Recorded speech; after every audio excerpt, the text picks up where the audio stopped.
Hello, this is Mike Lively, and this is Professional Papervision Chapter 2, and today we're diving into 3D. And I have this little image right here. It's actually a lathe that I created for Chapter 8, and I'm going to use this to illustrate what's going on in 3D. So if you hit the W key, what it's actually going to do is click to activate the screen. Hit the W key, and what it's actually going to do is push out the vertices of this spinning ball. And we're just going to go ahead and push them out right there and make a nice little head for this ball. And we come along here, we're going to hit the S key, we're going to push in the vertices. And so you see it works just like a lathe. Wherever you put your cursor and you push down, it actually pushes down those vertices.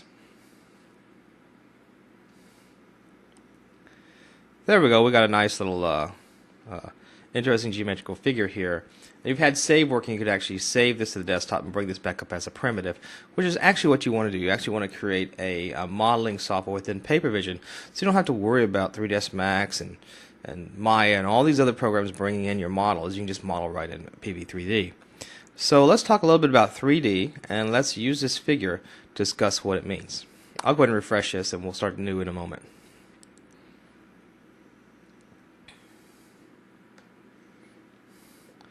So I'm going to go pretty fast through this section. It's in the book. It's written up really well. So I suggest that you go ahead and buy the book and just go through this very rapidly. But in 3D, we have these two important objects we talk about, basically a shape and an object. Shape is 2D and an object is 3D.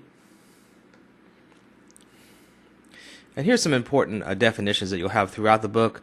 A vertex space is just a point that connects something in 2D or 3D space, and vertices are more than one vertex. A segment is a line between two vertices, and a spline is a combination of vertices and segments. A shape is 2D, like I said before, object 3D, and an edge is a line connecting two vertices in 3D space. Okay, it's the same as a segment, but now it's in 3D. A polygon is a face of an object composed of edges and vertices, and basically we're going to be very interested in the triangle. All our 3D models are going to be composed of triangles. And sub-objects, these are pieces that make up an object. So just some vernacular there. Let's take a look at a spline. Just basically, here's your vertices being connected by segments, and it forms a spline. It's just kind of a line. Here's an object. And objects are made up of triangles. So here's an edge, vertice, and face. Just keep that in mind because we're going to use these concepts over and over again. So I've brought up my 3D lathe object to illustrate the point. Let me bring up some drawing tools and outline this. So this figure is made up of tons of triangles. You can see them all kind of connecting to form this globe. And wherever the edges of these triangles connect is called a vertex. And of course there's many vertices in this figure. And each one of these triangles is made up of 3 edges. So there's 1, 2, and 3. And the face of this triangle is illustrated right here. And you're going to need that face because by calculating its normal, you can determine what direction it's facing you. So if it's facing away, you want to not draw it, cull it, or clip it. This whole architecture is extremely important. It's important that you understand that 3D objects are made up of triangles. And we're going to be actually, in Chapter 3, using these ideas to create your own primitives. So with that said, triangles make up 3D objects, and these triangles are in a sense all around a 3D object. There's certain times you want to draw them and not draw them. And that brings us to the all-important painter's algorithm. What is painter's algorithm? Well, a long time ago, when oil painters would paint paintings, they'd start with the background. So put down the background first. Then, for example, in this figure, there's a house on top of that, and then paint the next figure on top of that. So just paint one layer after another. So they're, in a sense, their paintings were composed of multiple layers. Now you can do a lot of work in CGI to create painter's algorithm, but in Flash you get it naturally through the display list. Whatever you put on the canvas first goes on bottom, the next item goes on the top of that, the next item goes on that. So it's just natural through the display list. So if you actually go into Papervision and you look for the code named painter's list, you actually won't find it because it's somewhat inherent in the way Flash has set up its architecture. Now that's good. Now the bad part about that is when Flash draws a 3D object and you put another 3D object on top of it and another 3D object on top of it, it still processes the object behind the objects you've already drawn. So you don't want to waste your CPU doing that. So essentially you want to remove what's behind your front figure. And the way you do that is through processes called culling and clipping. Now there are times when Painter algorithm really fails in Flash, and that's when two triangles overlap like this. Now why does this fail? Because these triangles aren't at the same depth.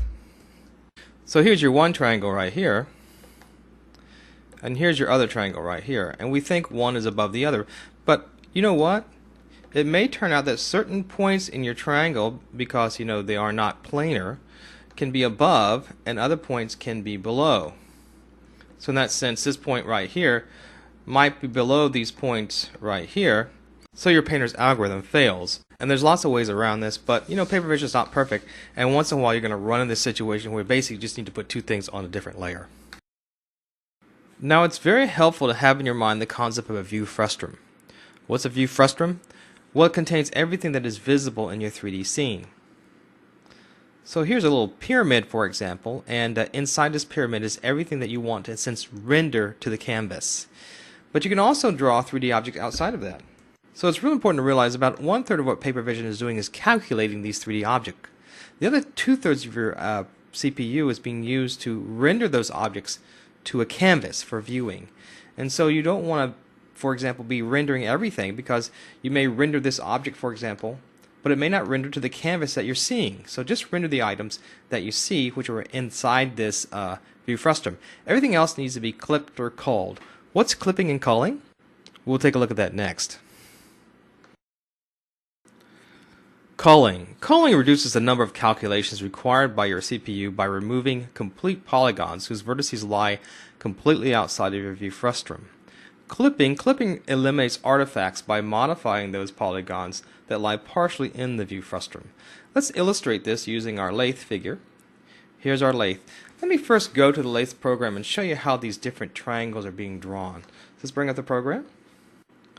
So this is an Adobe Flex, and this is a lathe program out here. And I want to concentrate on the wireframe material because that's actually doing the drawing of your sphere. So let's go to the wireframe class. The way you do that is hold down the control key in Windows and roll over wireframe. You see it highlights, and click on that. It takes you right to the wireframe class. If you go down to the bottom of this class, you're going to see this segment of code right here. And this actually draws the individual triangles. You see there's actually a line here, a line here, and a line here, and that's your triangle. 1, 2, 3. Let's go back to our figure. So these triangles are being drawn, but their normals are also being calculated so they can be removed from the scene. And let me illustrate that here. We'll click to activate the screen, hit our W key in a sense to start drawing something. And let me illustrate something right here. This is a transparent figure. So if I was drawing the triangles behind it, you actually see those. But they're actually being removed from the scene. You can kind of see them kind of being removed if you follow them here at the edge. Now what happens in this scene is that you're actually basically creating normals. So the triangles have normals that face out. And you can see if it's facing toward you, that normal will actually be facing right toward you.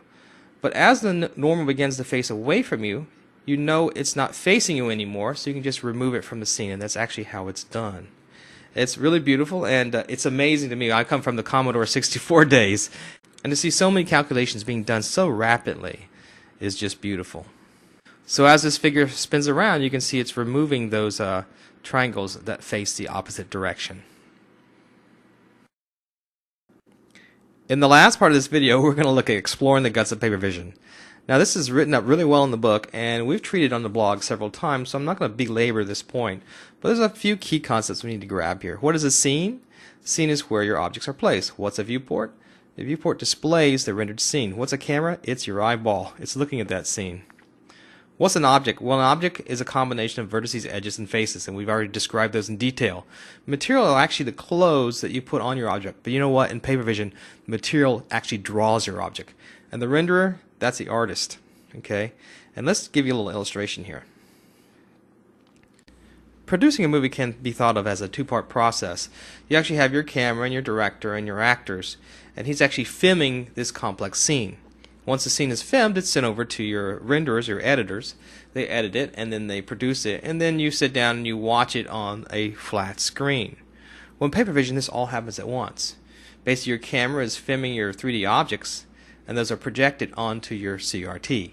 Keep that in mind. It'll help a lot in understanding the guts of paper vision. Let's take a look at our 3D object, our lathe, one more time. When you first looked at this scene at the beginning of the video, you probably just saw a lathe bringing out triangles and creating a nice little object. But now that you've actually went through this video tutorial, you realize that this is all being drawn in triangles, and these triangles are actually being culled away in the back using normals. So you can see how knowledge actually changes your perception of what's happening. So we'll learn more about this as we move on through the book, and these concepts we're going to use over and over again. Triangles make up objects, and objects are your 3D actors in your scene. Alright, this is Mike Lively, and this is Professional Paper Vision. See you next time.